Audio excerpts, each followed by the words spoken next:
Hi, everybody. Welcome back to the Long Distance Worklife, the podcast where we help you thrive, survive, figure out how to find your way in this crazy evolving world of remote and hybrid work. My name is Wayne Turmel. I'm a master trainer and coach here at the Kevin Eikenberry Group, co-author of the Long Distance Worklife books. And we'll talk more about those in a bit. This is one of these episodes where Marissa is not with me. That doesn't mean you should leave, because we have another really interesting interview with a really, really smart person. And so to that point, I am going to bring in Projjal Ghatak, who is with OnLoop, and I'm going to let him introduce himself and what OnLoop does, and then we'll get into it. Hey, Wayne, thank you for having me. So in 2020, I started a company called OnLoop. And what OnLoop really is a habit-forming Gen AI-powered platform for goals and feedback in high-functioning teams. And I know that's a bunch of potentially buzzwords, and we can go deeper into it. But really, in essence, we were born as a company to help managers of hybrid teams really navigate sort of the reduced visibility they now have on their teams because people are remote or hybrid. And so we were born in the pandemic. That was partly luck, and that was partly timing, given everything happening in the world. And our goal is to use our collaborative team development framework to help hybrid managers around the world. Okay, so as you said, the buzzword alert went off big time during that, and that doesn't mean there aren't some things there that we need to talk about. So the first thing, I guess, is hybrid teams have certain challenges. And whenever I talk to technology people, I'm actually less interested in the nuts and bolts of the technology because I'm not smart enough to understand what any of that is. What I do care about is what's the problem you're solving for. So on hybrid teams in particular, what were you trying to cure? Yeah. So the disease really is one of reduced clarity, right? So before, managers had their team members at their beck and call 5 days a week in the office. And so it was much easier to infer how someone was doing, what they were working on, how it was progressing, giving quick feedback, giving quick coaching or tips and advice. That medium has largely now been constrained into a much shorter time frame. And so managers around the world are incredibly anxious as to whether their teams are focusing on the right things and moving in the right direction. At the same time, team members are also anxious as to where they stand, because they now have a much more reduced feedback loop with their managers. And our job as a company is to really fill in that visibility and clarity gap that has been inserted into the workplace because of a shift to a hybrid future. I mean, the thing about technology is it's garbage in, garbage out, right? And so when we're talking about clarity and expectations, how does the technology help a manager who maybe isn't doing a great job at this? Yeah, so we all believe that every manager in the world has good intent. Nobody walks into the workplace and says, I'm going to be a bad manager today. But it is also overwhelming for a manager. The average manager has 4 to 6 direct reports. They have their own responsibilities and their own pressures coming from their managers. And it's a hard job to juggle. And so what we do with our platform is make it much easier for the manager to get a sense of what is happening with each of the team members. And that might be related to the person's well-being. It might be related to the fact that they may not be clear what they're working on. It might be they're not receiving enough feedback, so that they can take the right action at the right time for the right team member. And where we take a lot of inspiration from is fitness apps. And so we've seen products like the Whoop Band and the Oura Ring take concepts like diet and exercise and sleep and give each individual a readiness score and also suggested next actions of what they can do around their readiness. And we sort of draw that parallel to clarity, and we help managers navigate where a team member might be blocked or where they might need help so that they can invest the time in the place that accelerates the team in the best way possible. Yeah, I don't want to get too hung up on the technology, but this is fascinating for me. So, walk me through, I'm stuck. I'm working on something and I'm stuck. How does the AI magical genie robot thing get Yeah. me to my manager, and what does he hear or see that tells him that I need help? No, totally. So, one of the things, as you said, garbage in, garbage out. So, one of the things we do on our product is make it much more habit forming. So, when people use the OnLoop app, we see much more regular updates that team members are making towards as to what is the state of their well-being or how are they progressing against their goals. And when people are reflecting and checking in on a much more bite-sized, continual basis, it's much easier to spot when something's off track or things need to be brought on track. And so, there is no magician reading through your emails or Slack messages, making up stuff. It's really making it really easy for managers and team members to keep each other updated of what's happening and discovering things that might be going off track much sooner than a weekly one-on-one conversation, or even worse off, a team meeting that happens every 2 weeks. What are the conversations like with clients as you're talking about integrating this? Because I see the benefit to everything you're talking about. And there is a lot of pushback right now from employees about, oh, this is glorified keystroke monitoring. And, they're going to come and take me away if I'm not putting in so many minutes per hour at the keyboard. How do you have those conversations, and what do those look like?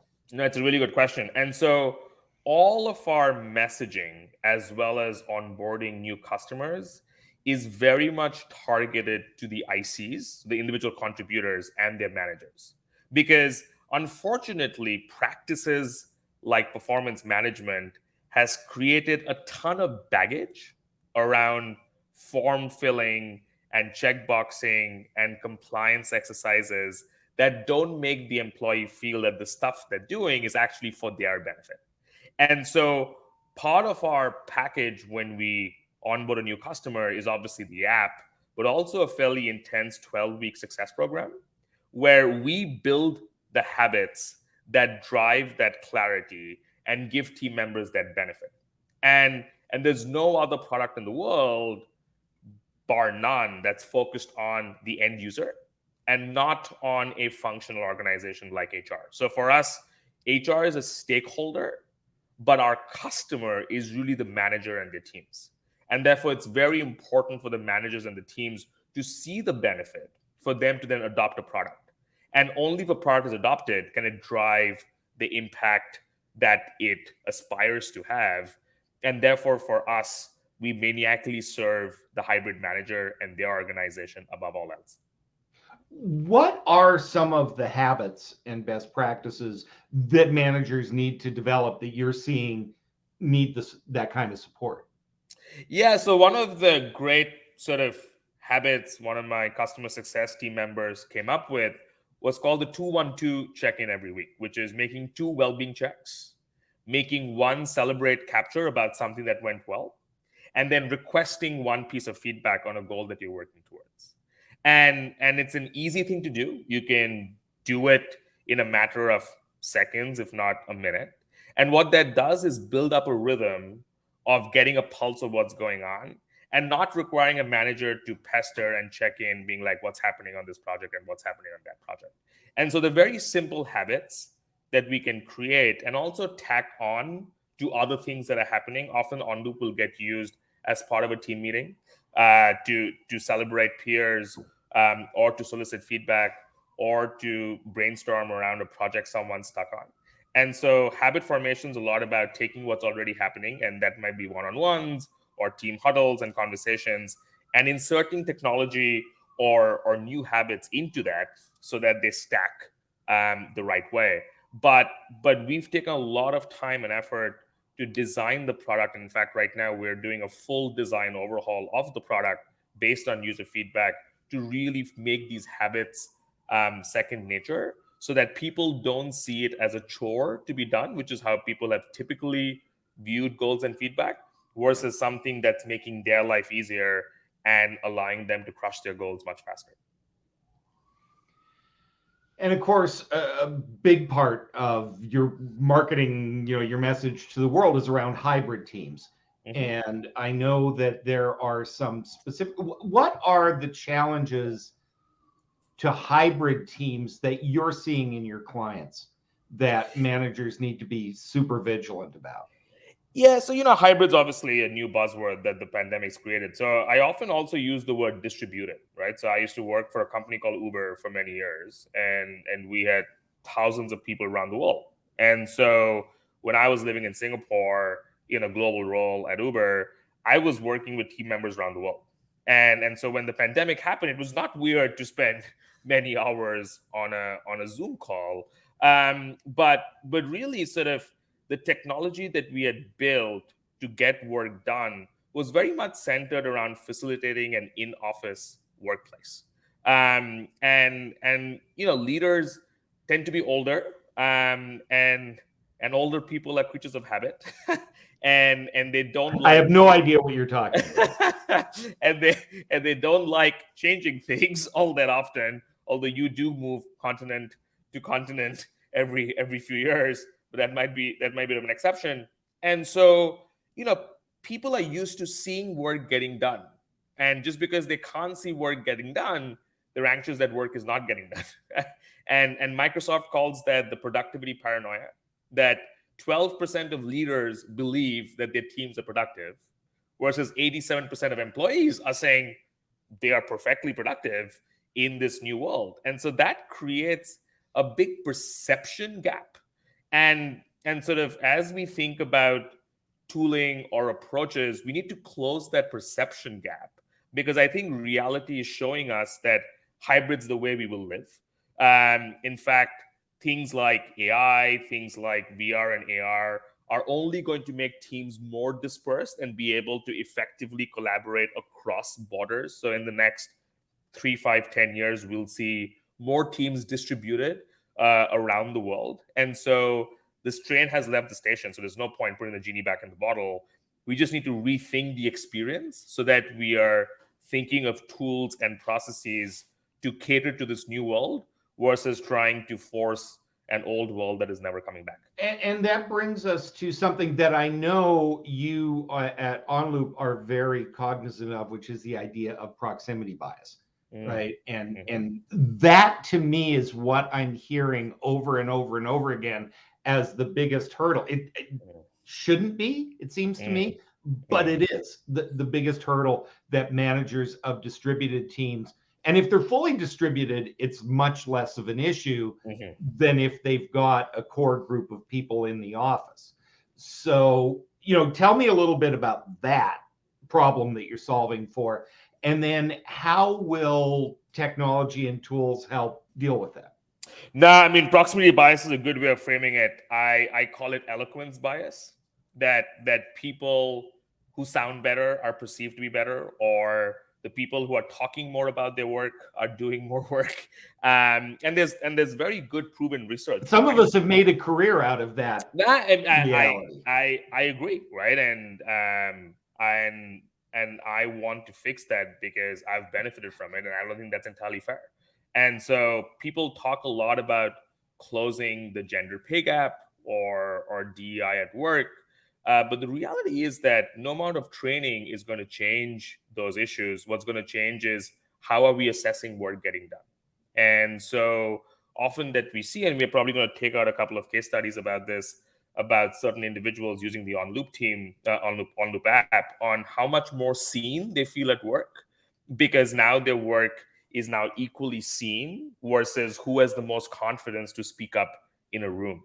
And we feel very passionately about just bringing fairness and visibility across the board to everyone's work equally versus who has drinks with the manager or who's speaking up more in meetings. And the people who struggle to speak up in in-person settings struggle even more in hybrid settings. And it's much harder to speak up in a Zoom call versus speak up in a room. And so that bias is only getting worse. And we believe the only way we can fix that or close that gap is by bringing better visibility into the actual work that each person's doing.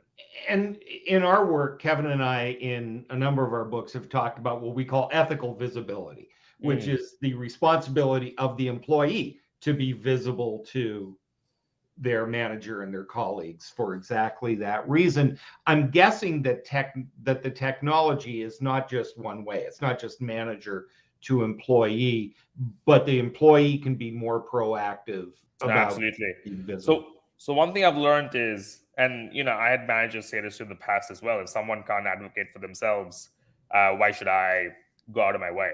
And what I've learned is that is privilege working at its very best, because often people don't understand the confidence gap that a lot of people who are minorities or come from socioeconomically disadvantaged families or women often struggle with in having the confidence of speaking up. And so we absolutely need to build tools and approaches that allows everybody to be visible, irrespective of how much confidence they have to speak up in a room.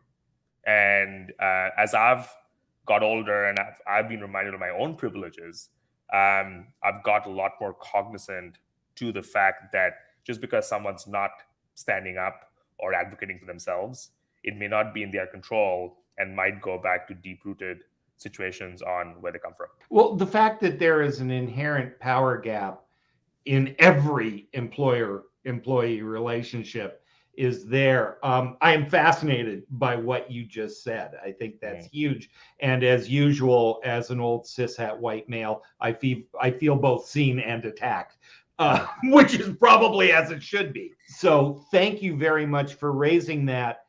Anything, PJ, before we close out the show and send people on their way? No, thank you for all the work that you're doing. I think more and more people need to be focused on this transition to a hybrid workplace. And I think we will have to rethink a lot of things that we've taken for granted pre-pandemic. And it is both exciting and daunting to hopefully do our small bit in that transition. Excellent. Thank you so much, Projjal Ghatak. Thank you so much for being with us. I am going to remove you from the room for just a moment while I close up. Thank you for listening. There was a lot of really good stuff in this interview. I liked the piece at the end, actually, about how technology can help level playing fields. I think that's so important. On the other hand, if you are a regular listener, please like and subscribe to the show. If you enjoyed this conversation, if you want links to Projjal, to OnLoop, to any, or just to recap some of what we talked about, you can find those show notes at longdistanceworklife.com. If you are interested in building a hybrid team, perhaps using some of these tools, but want to know what goes into that, check out Kevin Eikenberry and I's new book, The Long Distance Team, Designing Your Team for Everyone's Success. Marissa will be back next week. We are having a blast hearing from you with your pet peeves, your questions. People are kind of digging the chance to snark and vent a little bit. So we love hearing from you. Please drop us a line, Wayne at kevineikenberry.com, Marissa at kevineikenberry.com, or connect with us on LinkedIn. That's it. Thank you so much. I appreciate your time. Thank you to PJ for stopping in. We will see you on the next episode of The Long Distance Work Life. Don't let the weasels get you down.